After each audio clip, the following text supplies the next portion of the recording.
అహ్మదాబాద్ లో ఈ సంఘటన జరిగింది.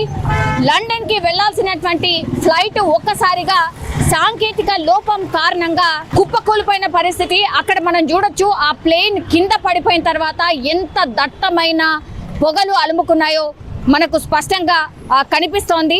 టేక్ ఆఫ్ సమయంలో ఈ ఇన్సిడెంట్ అయితే జరిగింది. అట్లాగే మరి సాంకేతిక లోపం ఏం జరిగింది, మరి ఎందుకని పైలట్ హుటాహుట్న దాన్ని కంట్రోల్ చేయలేకపోయాడు, మరి అంత పెద్ద భయంకరమైన ఇన్సిడెంట్స్ జరిగే కంటే ముందు డెఫినెట్లీ అందులో ఉన్నటువంటి పైలట్ ఎవరైతే ఉన్నారో ఏదో జరగబోతోంది, ఎమర్జెన్సీ ఉంది, నాకు కొన్ని ఇన్ఫర్మేషన్ ఇవ్వండి ఆర్ ఎమర్జెన్సీ ల్యాండింగ్కి పర్మిషన్ ఇవ్వండి అని పైలట్ అడిగాడా లేదా, మరి 15 కిలోమీటర్లు ప్రయాణించగానే ఈ ఏరోప్లేన్ ఒక్కసారిగా కుప్పకూలిపోవడం అయితే జరిగింది. సో సాంకేతిక లోపం ఎక్కడే జరిగింది, ఎందుకంటే ఏరోప్లేన్ బయలుదేరే కంటే ముందు సాంకేతిక పరంగా అన్నీ కూడా చెక్ చేస్తారు, రీచెక్ చేస్తారు. ఎందుకంటే ఇది ప్యాసింజర్స్ వెళ్ళేటటువంటి ఏరోప్లేన్ అండ్ ఎయిర్ ఇండియాకు సంబంధించిన ఏరోప్లేన్ కావడంతో ఇప్పుడు ఎయిర్ ఇండియాకు సంబంధించిన యాజమాన్యం పూర్తి స్థాయిలో